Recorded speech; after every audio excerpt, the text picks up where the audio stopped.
BSc संदर्भात काय निर्णय झाले? एक तर मागच्या 2 वर्षामध्ये नागपूर अधिवेशन कोरोनाचं कारण सांगून घेतल्याच गेलं नव्हतं आणि 2019 मध्ये जेव्हा अधिवेशन झालं तेव्हा त्याचा कालावधी सुद्धा हा विदर्भ मराठवाड्याला न्याय देणारा नव्हता।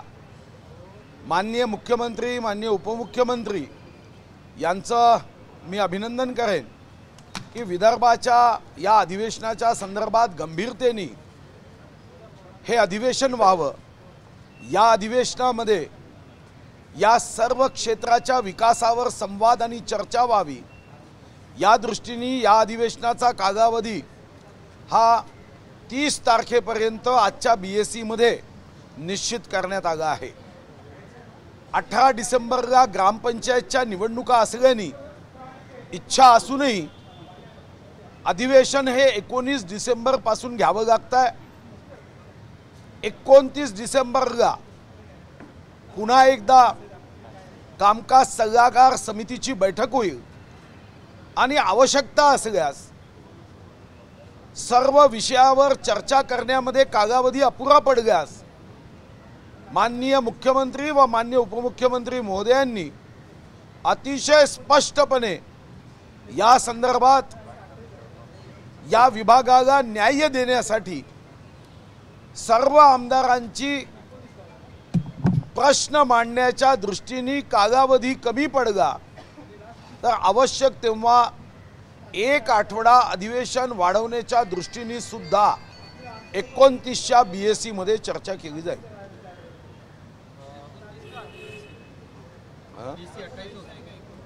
29 वो हिंदी में जानना चाहेंगे कि अधिवेशन को लेकर अभी बैठक हुई है, किस तरह से कामकाज को लेकर डिस्कशन किया गया? नहीं, बैठक में सविस्तर और सकारात्मक चर्चा हुई। इसके पहले 2 वर्ष नागपुर अधिवेशन नहीं हो पाया और 2019 में भी जो अधिवेशन हुआ था उसमें चर्चा के लिए समय का अभाव रहा है और इसी दृष्टिकोण से माननीय मुख्यमंत्री जी, माननीय उपमुख्यमंत्री जी ने विदर्भ मराठवाड़ा जैसे अर्धविकसित विभागों के पूर्ण विकास के दृष्टिकोण से अधिवेशन में चर्चा हो, मंथन हो, संवाद हो, इस दृष्टिकोण से अभी अधिवेशन जो है वो 2 सप्ताह का करने का निर्णय किया है। अगर 2 सप्ताह में विषयों पे चर्चा करने का समय कालावधि कम हो तो 1 और सप्ताह बढ़ाने के बारे में फिर कामकाज सल्लागार समिति की बैठक ये 29 को होगी और 29 के बैठक में इस दृष्टिकोण से आने वाले दिनों में 2 सप्ताह का अधिवेशन 1 सप्ताह बढ़ाने के बारे में सभी से बात करते हुए निर्णय किया जाएगा। बाबू, एक सवाल ये है कि कल वाई सिक्योरिटी को लेकर जिस तरीके से 2-3 दिन से बवाल मचा है कि एमएलएस को निर्भया फंड की वाई सिक्योरिटी दी जा रही, कल गिरीश महाजन ने अपनी वाई सिक्योरिटी छोड़ने का फैसला किया है, तो क्या अगर मंत्री वाई सिक्योरिटी छोड़ने को लेकर के पत्र लिख सकता है तो अब ये अपने से सेल्फ लोगों को छोड़ना चाहिए क्या एमएलएस को? ताकि देखो, सुरक्षा ये कोई नेता मांगता नहीं, कोई नेता सुरक्षा मांगता नहीं, सुरक्षा मांगने से भी नहीं मिलती। आपने देखा होगा पिछले 2 वर्ष में 88 लोगों की सुरक्षा जब निकाली गई, माननीय चंद्रकांत दादा की निकाली गई, मेरी निकाली गई, माननीय देवेंद्र जी की कम की गई थी, तब माननीय मुख्यमंत्री उपमुख्यमंत्री ने बड़े स्पष्ट रूप से सुरक्षा के बारे में जो नियम है उसकी जानकारी दी थी। नियमों की जानकारी ये थी कि सुरक्षा ये सरकार तय नहीं करती, इस विषय में हर सुरक्षा के बारे में गुप्तचर विभाग जो इंफॉर्मेशन देता है उसके आधार पे समिति तय करती है और मुख्य सचिव महोदय के साथ में बैठक करते हुए उसका ग्रेडेशन करती है। अब इस दृष्टिकोण से ये कोई राजनीतिक फैसला नहीं है, ये कोई व्यक्तिगत फैसला नहीं है, ये सारे फैसले ये सुरक्षा समिति करती है। तो समिति जो फैसला करेगी उस दृष्टिकोण से उनका आकलन मूल्यांकन होता है इसमें राजनीतिक हस्तक्षेप नहीं होता है।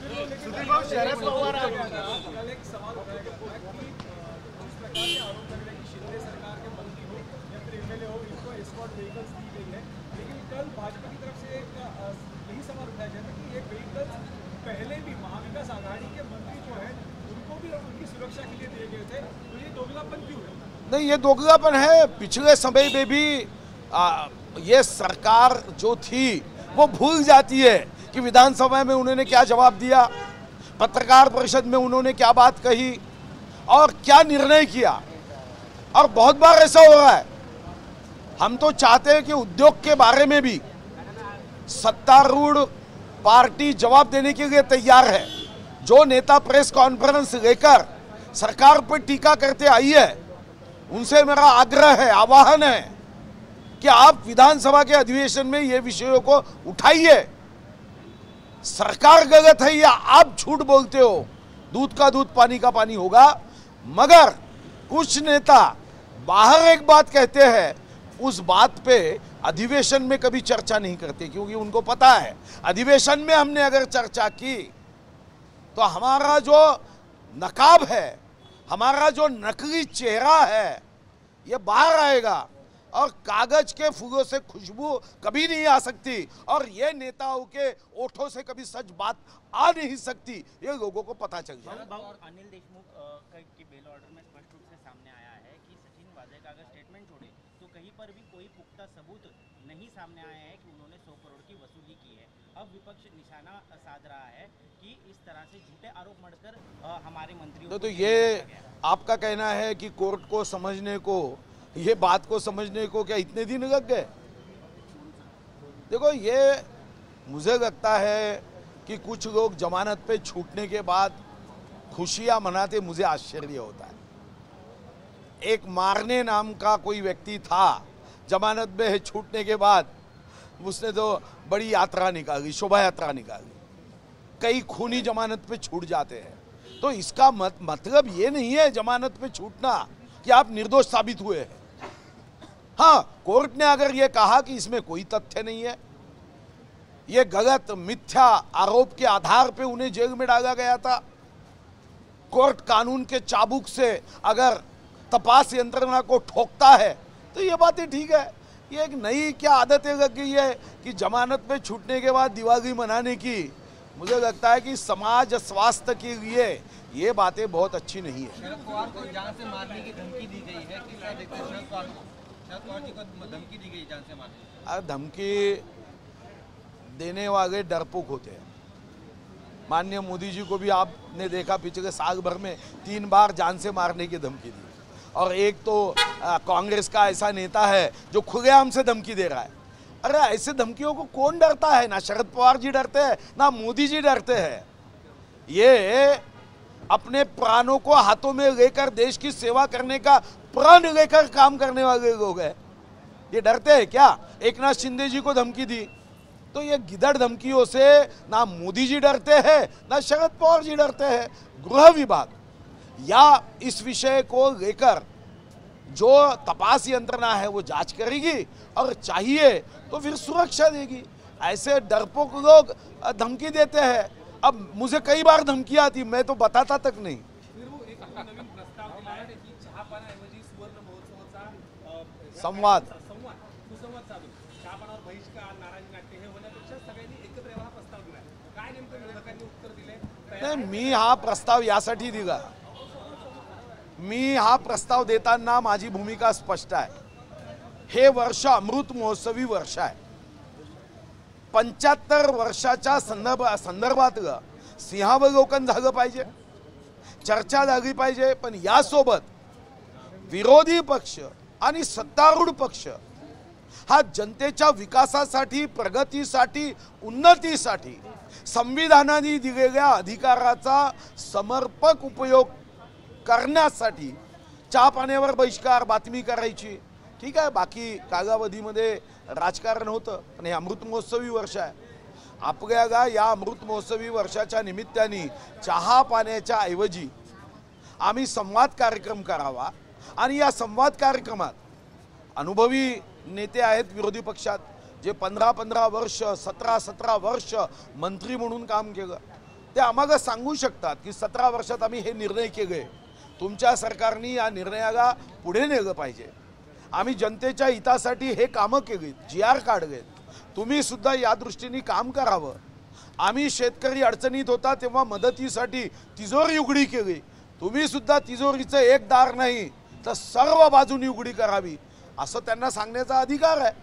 आणि म्हणून चहा पाणी हा कार्यक्रम जेव्हा सुरू झाला त्याची मागे भूमिका काय होती तर अधिवेशनाच्या अगोदर साधारणतः फक्त टीका करणे म्हणजे विरोधी पक्षाची भूमिका आणि सत्तारूढ पक्ष आणि विरोधी पक्ष म्हणजे आम्ही एकमेकाचे वैरी आहोत ही भूमिका नसून आम्ही एकमेकासाठी सबका साथ सबका विकास सबका सन्मान सबका प्रयास या दृष्टीने संवादातून जनतेचे प्रश्न सुटावेत। साधा आहे। आता धानाचा बोनस मी स्वतः 2 वर्ष मागणी करायचो, अजित दादा म्हणायचे मी देणार नाही देणार नाही देणार नाही, आम्ही म्हणतो घेणार घेणार घेणार।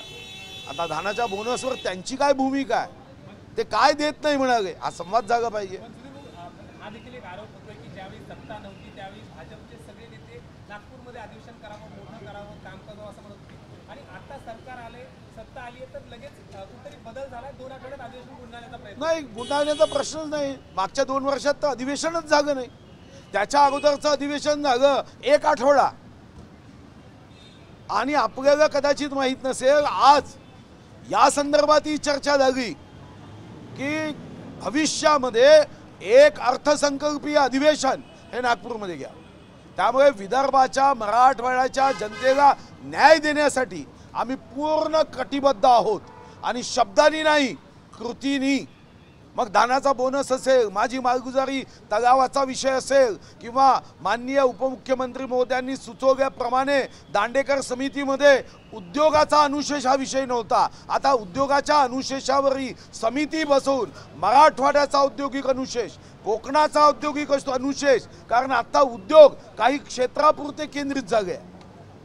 मराठवाडा, विदर्भ, कोकण, उत्तर महाराष्ट्र आणि पश्चिम महाराष्ट्रामधल्या मागास भागाच्या विकासासाठी हे सरकार म्हणजे शिंदे साहेबाचा S, फडणवीस साहेबांचा F, super fast, S for super आणि F फॉर फास्ट, हे सरकार कटिबद्ध आहे। शरद पवार यांना जी धमकी आली, 4 दिवसांपूर्वी धमकी आली, गुन्हा दाखल झालाय, तपास सुरू आहे, अध्यक्ष आहेत अशा पद्धतीनं धमक्या येणं, राजकीय नेत्यांना धमक्या येणं काय नेमकी नाही, काही वर्षामध्ये धमक्या याला आता आपण डरपोक धमक्या म्हणजे या धमक्या माननीय एकनाथ शिंदे साहेबांना आल्या, शरद पवार साहेबांना आल्या, या अगोदर मिलिंद नार्वेकरांना मागच्या 2 वर्षात धमक्या आल्या, व्हॉट्सॲपमधून धमक्या आल्या, माननीय मोदीजींना या वर्षामध्ये 3दा धमक्या आल्या।